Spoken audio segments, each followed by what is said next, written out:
Matthew Evans, a wealthy man in his late 70s, sat alone in his silver Mercedes, tapping his thumb impatiently against the steering wheel. The air conditioner hummed, barely keeping the Kentucky heat at bay. Retired and wealthy from a life of business and finance, Matthew was used to things working in his favor, but that day he found himself stranded with a flat tire, far from the comforts of his pristine mansion on the outskirts of town. After a few attempts to call for roadside assistance with no luck, he sighed and resigned himself to the fact that he'd have to wait. Just as he started to feel a tinge of frustration bubbling up, he saw a figure walking toward him down the road. A young boy, maybe 13 or 14, wearing a faded t-shirt and worn-out sneakers, approached with a determined expression. Matthew watched as the boy's eyes narrowed, examining the car before giving Matthew a polite but confident nod. "Got a flat, sir?" the boy asked, his voice steady. "Yes." "Yes, I do," Matthew replied, feeling a strange mix of relief and unease. "I was hoping for a bit of help, but my phone's got no signal out here." The boy gave a little smile. "I can help with that," he said, kneeling beside the tire without hesitation. "My grandpa taught me how to change a tire last summer." "Do you have a spare?" Matthew gestured to the trunk, watching as the boy opened it and pulled out the necessary tools. The young boy worked swiftly, his hands moving with a quiet confidence that seemed almost beyond his years. As Matthew stood there, he felt a strange humility creeping in, something he hadn't felt in a long time. He wanted to offer the boy something in return, but the young man hardly looked up, focusing intently on the task at hand. After a few minutes, the boy finished wiping his hands on his jeans and stepping back. "All done," he said, simply offering a small, satisfied smile. Matthew reached into his wallet and pulled out a few bills, holding them out to the boy. "Here, take this. I really appreciate your help." But the boy took a step back, raising his hand politely. "Thank you, sir, but I don't need anything, just happy to help." Stunned, Matthew stood there, money still in hand, as he watched the boy turn and walk away down the road. The interaction had left him moved somehow, though he couldn't quite put a finger on why. Alone now, he slipped the money back into his wallet and got back into his car, watching in the rearview mirror as the boy's figure grew smaller in the distance. For the rest of his drive, Matthew's thoughts kept drifting back to the boy. There was a quiet dignity about him, a self-assurance that wasn't born from money or privilege, but from something deeper. That night, as he sat alone in his lavish home, Matthew found himself unable to shake the image of the boy, walking away with nothing but a smile. That evening, Matthew sat in the leather armchair of his study, surrounded by shelves of books he rarely opened. The room was quiet, save for the soft ticking of the grandfather clock in the corner. His dinner, a perfectly prepared steak and asparagus, sat untouched on the side table. He couldn't stop thinking about the boy. Matthew had encountered thousands of people in his lifetime: business partners, employees, investors. Most interactions revolved around negotiations, favors, and deals. There was always an exchange, a price or an expectation. But this boy, this stranger, had helped him for no reason other than kindness. He leaned back, sipping his scotch.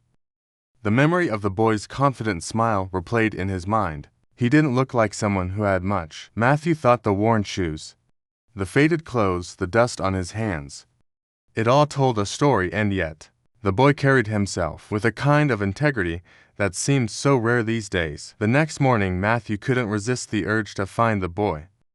He didn't know why, but something inside him felt unfinished. Maybe it was guilt, maybe gratitude, or maybe just curiosity. Whatever it was, he found himself driving down the same stretch of road, scanning the horizon for any sign of the boy. Hours passed as he stopped at gas stations and small diners, asking anyone who would listen if seen a young boy fitting the description. Most shrugged or shook their heads, until finally an older woman behind the counter at a small cafe spoke up. "Sounds like you're talking about Elijah," she said, wiping her hands on her apron. "That boy is always helping folks around here. Lives with his mama over in Harlem." "Harlem," Matthew repeated, making a mental note. "Thank you." The town of Harlan was an hour away, nestled in the foothills of the Appalachians. The drive was scenic, but Matthew barely noticed. His mind was racing with questions. What kind of life did this boy have? What kind of family raised someone like that? When he arrived in Harlem, the streets were quiet, lined with modest homes and small businesses.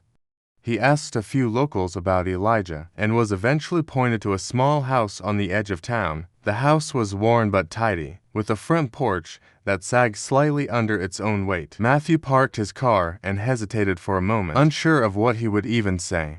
Taking a deep breath, he knocked on the door. It opened a moment later, revealing a woman in her early 40s. She looked tired but kind, her eyes sharp and curious as she sized him up. "Can I help you?" she asked. "Good morning," Matthew said, clearing his throat. "I'm sorry to bother you, but I believe I met your son yesterday, Elijah, right?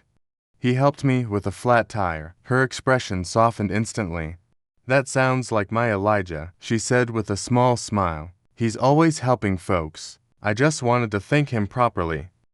Matthew said he wouldn't accept anything from me yesterday. She nodded, stepping aside to let him in. "He's out back, you're welcome to wait."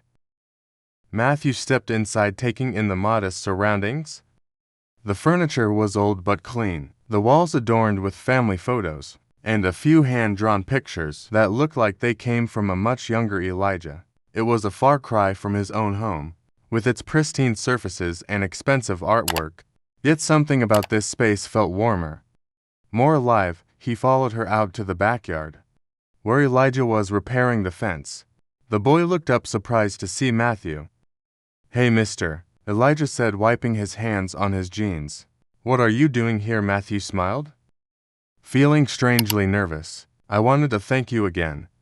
You helped me when I really needed it, and I just couldn't stop thinking about it." Elijah shrugged, his expression easy and genuine. It wasn't a big deal, but to Matthew, it was, and he was determined to show it. Elijah leaned against the fence, his curious gaze fixed on Matthew for a moment. Neither of them spoke. The boy's calm demeanor made Matthew feel slightly out of place, as though he were the one being judged. "I don't think you realize what a big deal it was," Matthew finally said, breaking the silence. "People don't usually help strangers without expecting something in return." Elijah tilted his head slightly, as if puzzled by the statement. "I don't see it like that," he replied. "If someone needs help and I can do it, why wouldn't I?" Matthew was struck by the simplicity of the boy's logic. He looked past Elijah to the yard. The fence was patched together with mismatched wood, the grass uneven and sparse. Behind the house, an old swing set leaned precariously, its chains rusted and broken. It was clear that Elijah's family didn't have much, but they made do with what they had. "You've got a good head on your shoulders," Matthew said, meaning it. "Your mother must be proud." Elijah grinned, glancing back toward the house. "She works hard. I just try to help out where I can." Matthew was quiet for a moment, absorbing the boy's words. He thought of his own childhood spent in a house much like this one. His parents had worked tirelessly to make ends meet, teaching him the value of hard work and perseverance. Over the years, he had drifted away from those lessons, caught up in the pursuit of wealth and status. Now, standing in this yard, he felt an odd sense of nostalgia and regret. "I'd like to do something for you and your family," Matthew said at last. Elijah straightened up, his expression cautious. "We're okay, mister. We don't need anything. It's not about need." Matthew insisted. "It's about what's right. You helped me and I'd like to return the favor."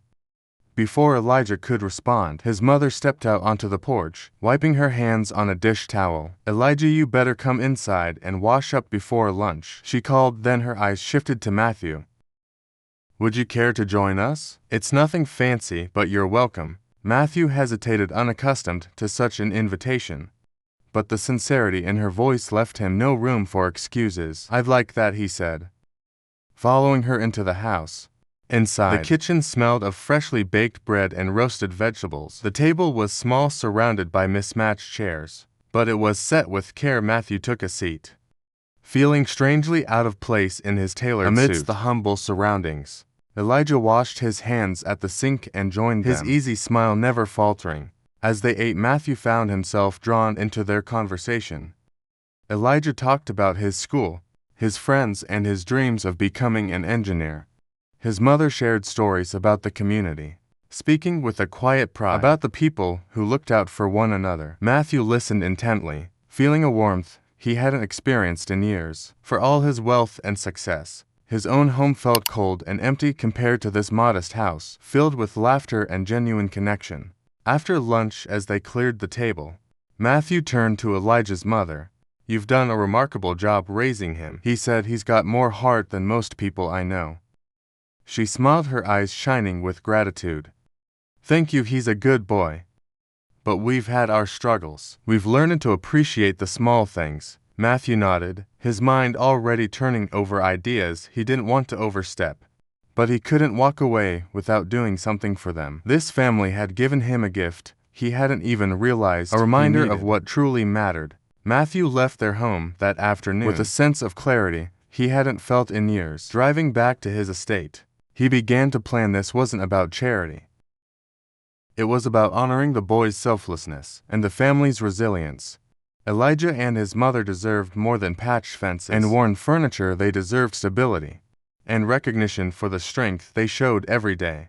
The next morning, Matthew made calls. Lots of them. He reached out to old colleagues, contractors, and suppliers. By midday, a plan was set in motion.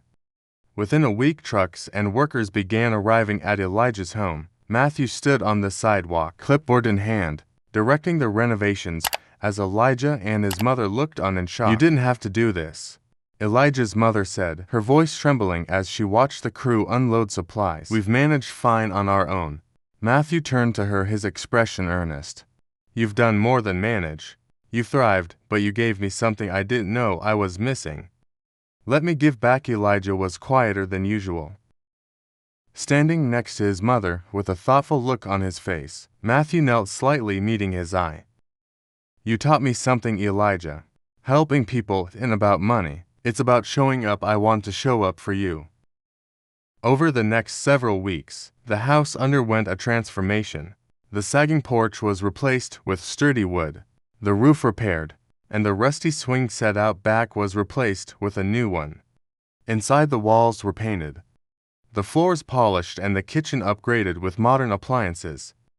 At first, Elijah tried to help with the renovations, carrying planks and sweeping debris. But Matthew insisted he take a break. "Your job," Matthew said with a smile, "is to enjoy being a kid for a little while." Still, Elijah couldn't resist sneaking out to watch the crew work, his eyes lighting up with curiosity as he observed them measure, cut, and build. One of the workers, a burly man named Joe, noticed his interest and invited him to help measure wood planks. Before long, Elijah was asking questions about tools and construction, his excitement infectious. Matthew watched from a distance, a warm pride swelling in his chest. For the first time in years, he felt like he was doing something meaningful, something beyond himself. The boy's energy reminded him of the ambition he once had before life became a blur of boardrooms and stock portfolios. One evening, as the sun dipped low, the project was nearing its end. The family stood on the porch marveling at the transformation. Elijah's mother turned to Matthew, her voice choked with emotion. "This isn't just a house anymore. It's a home. I don't know how we can ever thank you." Matthew shook his head, his tone soft. "You already have. You reminded me of what life is supposed to be about. Family, connection, and purpose. I think I'm the one who should be thanking you." The final day of the renovation project felt like a celebration. Neighbors stopped by to see the changes, offering smiles and small gifts, fresh baked bread, jars of homemade jam, and even a potted plant. Elijah's laughter echoed through the yard as he raced around, showing his friends the new swing set and the freshly painted rooms. Inside, the house, once tired and worn, now radiated life. Matthew stood on the front porch, leaning against the sturdy new railing, watching the scene unfold. He hadn't felt this kind of joy in years, simple, unfiltered joy that came from seeing others thrive. Elijah's mother walked over, a cup of iced tea in her hand. She offered it to him with a smile. "You've done more than fix a house," she said softly. "You've given us hope, and I think you've found something for yourself too." Matthew nodded, taking a sip. "I have," he admitted. "I spent so many years chasing things I thought mattered, money, status, influence, but none of it feels like this. None of it ever filled me the way this has. As the sun began to set, Elijah joined them on the porch, his energy still boundless. He looked at Matthew, his expression thoughtful. "Mr. Matthew," he began, "I've been thinking a lot about what you did for us. I want to do something like that one day. I want to help people too." Matthew placed a hand on Elijah's shoulder, his voice steady. "You already are, Elijah. Your kindness set all of this in motion. Don't ever lose that." The three of them sat together, watching the sky shift from gold to deep orange. The warmth of the day lingered, but there was a deeper warmth, one that came from connection, gratitude, and a shared sense of purpose. When it was time for Matthew to leave, Elijah and his mother walked him to his car. The boy's wide grin and his mother's tearful smile were etched into Matthew's memory. As he drove away, this wasn't the end. He realized this was just the beginning of a new chapter in all their lives. The weeks that followed brought more changes.